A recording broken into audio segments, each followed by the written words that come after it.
Hi guys, it's Zaya, and I wanted to pretty much talk about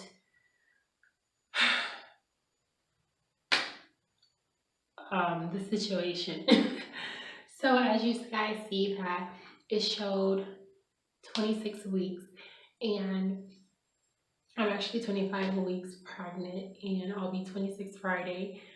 But I had to, I submitted myself into the emergency room due to the fact that I was experiencing a lot of pain around 8 p.m.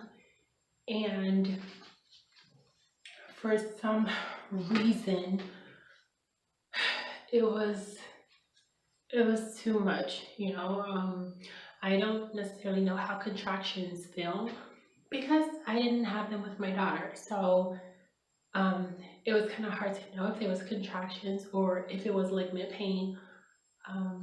I called the emergency room to see exactly what should I do in this case, because I start to time my pain, and it was like a constant pain that will come and go, come stick around for a while and then go. And so excuse me, by the time I knew it, it was actually like 11 p.m. at night, and I called my mom. Excuse me, it's a little late right now. I called my mom and I told her the situation and what was going on, and she was like, okay, so how is it? And like I told her, it was like a constant pain. It was like every 15 minutes kind of pain. The every hour it didn't change, it was just every 15 minutes, and I wanted to make sure that I wasn't going into preterm labor. So I called the ER, emergency room. They stated that I need to call my doctor. I didn't understand how I can call and get a hold of my doctor if I didn't have his cell number. So I just called the office, and when I called the office, it sent me sorry. It sent me to his forwarding cell phone. So it said that he will be able to receive the message, just leave a message. So when I left the message, then that's when it all boils down to him calling me back. I was trying to pretty much figure out what to do from there. But I called and left a voicemail. He called me within maybe, I'll say 2 minutes, and he was asking me what kind of pain did I feel, and I told him what kind of pain I was having. And from that point on, he just told me, well, since it's past 3 hours, you said you started at 8, in this past 3 hours, just go in, and if I have to come in, I will come in. I will have one of the doctors see you because I will be calling them. And so I told him, okay. So when I went in, they pretty much told me that they will do a fetal fibronectin test. And let me see if I can show you. Fetal fibronectin. And it says that it is a test to actually let them know if you will have the baby as a preterm child. It can be positive or negative. If it comes back positive, you bound to have the baby early, within the next 2 weeks. If it comes back negative, you're okay. Everything's going fine. Mine came back positive, where I will be actually, my daughter's behind me. I will actually be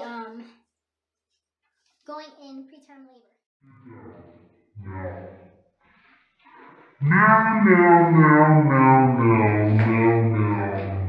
Thank you. So they stated I will go into preterm labor and everything, and at this point I'm like, okay, how accurate is this? They told me that it was an 80% chance that it happens, and then it's the failure to decide. So 80% chance it will, 20% it won't. So they were saying that, sometimes it doesn't happen where you go into preterm, sometimes it do. My thing is, I don't want it to happen. My son's lungs isn't fully developed and everything, which I knew, and they told me that too.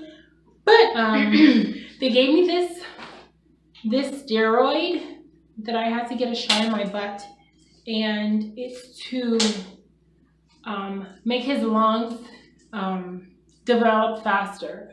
So when I do, or if I do go into preterm labor, then nothing won't happen. He would be okay. He still would be going into the NICU, but that I don't want. So since I forgot totally where I stopped off, which is so bad, but just a recap, right?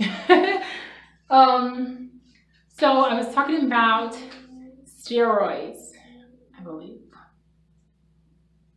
it was steroids. But they pretty much said that I had to take a steroid in my buttocks, top of my butt cheek, and that was to pretty much make his lungs develop out faster, just in case any of that would happen. But the worst case scenario is it is very, very scary to try and have a child that early. That's not my intention to have a child that early, because certain things can happen. You can lose the child can be in NICU for 1 to 2 months and have many different type of birth defects. It's a lot that can happen in that situation. And me, I'm the type that I like to dance and do different things. I go walking while my daughter rides her bike just to get exercise in, but it seems like I don't know if I'm doing too much. So yeah, that's pretty much it. So just stay tuned, and I'll talk to you later about more what's going on. But for now, I'm only dilated 1 centimeter and I'm okay. So stay tuned.